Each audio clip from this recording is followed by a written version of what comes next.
এরপরে কাহিনীটা কি হতে পারে? না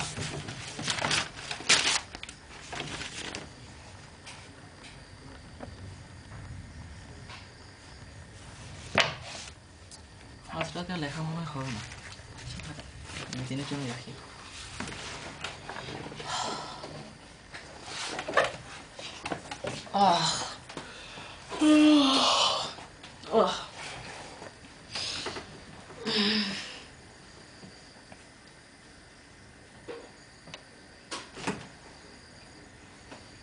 কিসের সাউন্ড এটা?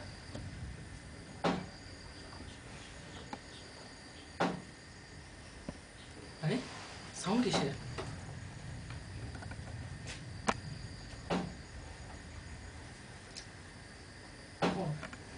থাক, চিজি টিজি হবে আর কি, কামও করতে হবে।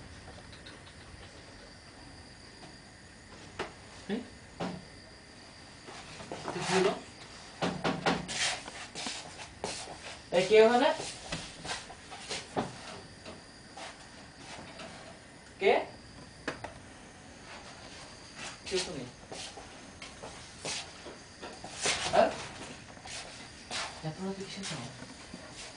আবুল, আবুল, কি হলো? এতক্ষণ লাগে নাকি আসতে?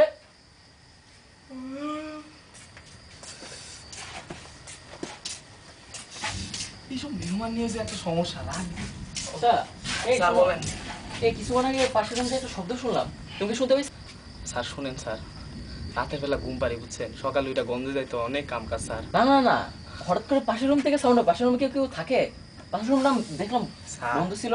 পাশের রুম স্যার 10 বছর ধরে বন্ধ। আমি যখন গেদা কালে ছিলাম স্যার, একটু বয়স, তখন থেকে স্যার পাশের রুম বন্ধ স্যার। এই রুমে কোনো শব্দ তাহলে কিছু আমারই হয় না ভুল স্যার। হবে হয়তোবা, কিন্তু কিসের জন্য সাউন্ড আমি কয়েকবার শুনছি কি সাউন্ড। স্যার আপনি তো লেখক মানুষ তাই না স্যার? ঠিক আছে, আমার স্যার ভুল আপনি হতে যেহেতু পারে। লেখক মানুষ, আমি আপনার একটা বুদ্ধি দিই।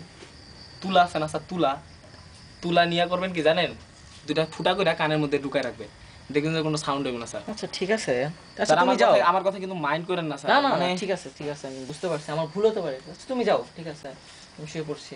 শুয়ে পড়েন স্যার, বিসমিল্লাহ বলে শুয়ে পড়েন, আল্লাহর নামে শুয়ে পড়েন। ঠিক আছে তুমি যাও। ঠিক আছে সালাম স্যার। আচ্ছা ঠিক আছে। ঠিক আছে আহে এই সব ঘুমোরে ভাই, ঘুমের মধ্যে ঘুম বাঁধে, ঘুম নাই।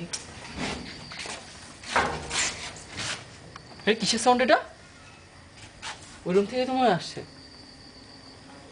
কিসের সাউন্ড এত রাতে? আচ্ছা দেখি লাইটটাই নিয়ে যায়।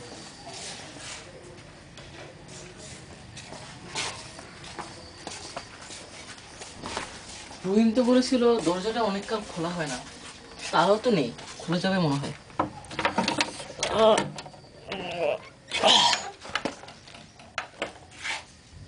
আছে দিকে ফাঁকা ফাঁকাই আছে, কেউই তো নেই।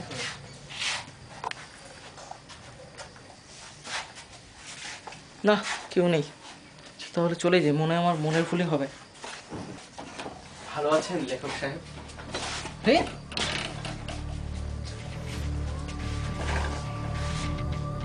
আপনি কে? লেখালেখি করছিলেন না? শব্দ, এই ঘরটা তো অনেক বছর যাবতই বন্ধ ছিল, আপনি কি এখানে? ভয় পেলেন? না না, ভয় পাবো কি জন্য? বিখ্যাত হয়ে গেছেন তা তো হয়েছে, কিন্তু 2000 সালে একটা বই লিখলেন, স্বপ্নরূপ অন্যান্য। আপনি জানলেন কি করে? আপনি কে? হলো তাই না? পরের বছরটা অবশ্য ভালো যায়নি। আচ্ছা আপনি এত সব আমার সম্বন্ধে কি করে জানলেন? পরের বইটার নাম হিমঘর। স্ক্রিপ্টটা লিখেছিলেন আপনার প্যারিস ভ্রমণ নিয়ে।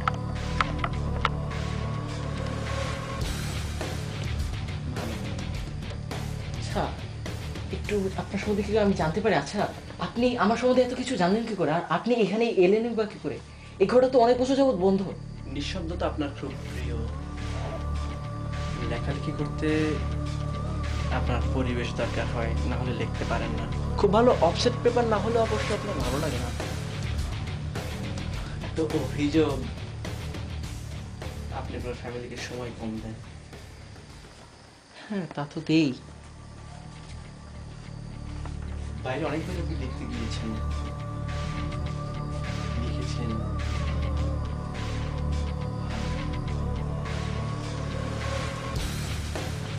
প্রেম করে বিয়ে করেছিলেন, তাই না? আপনি জানলেন কি করে? আপনি আমার সম্বন্ধে আর কি কি জানেন? কিন্তু বদলে গেলেন হঠাৎ। যাকে লেখক মানুষ তো খেয়ালি হতেই হয়। ছোট ছেলের নাম রুহান। রুহান? ও ক্লাস 4-এ পড়ে। হ্যাঁ। ছাত্র হিসেবে বেশ ভালোই, তবে আপনি চান না ও লেখক হোক। সেটাও ঠিক। আর নিজের বাবার পরিচয় বেড়ে উঠুক, এটা আপনি চান না।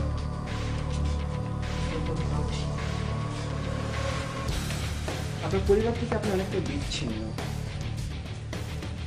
বাবা মা খুব কম খোঁজ খবর নেওয়া হয়। সেটা কি আমার দোষ বলুন? আমি তো চেয়েছিলাম তাদের সাথে থাকতে, কিন্তু পরিবেশের কারণে আমার সেটা হয়ে ওঠেনি। ভাগ্যের দোষে সেটা। যুক্তি দেখাবেন সব জায়গায় যুক্তি চলে। দেখুন, লেখক অনেকেই হয়। আচ্ছা, মনে করুন আপনি কোথাও লিখতে গিয়েছেন, অথবা বাদ দিন, ধরুন যে শব্দটা শেষে লিখেছিলেন নদী, তাই না?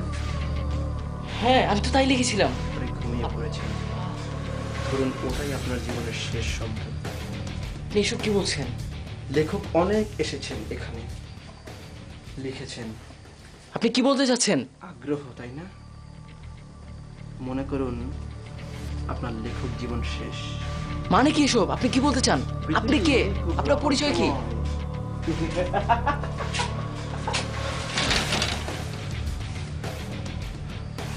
আপনি আর যেতে পারছেন না, তাই না? কেন যেতে পারবো না? নদী শব্দটা তাহলে আপনার জীবনের শেষ শব্দ হয়ে রইল। এসবের মানে কি? আমি এখানে থাকবো না, আমি এখনই যাবো। যান।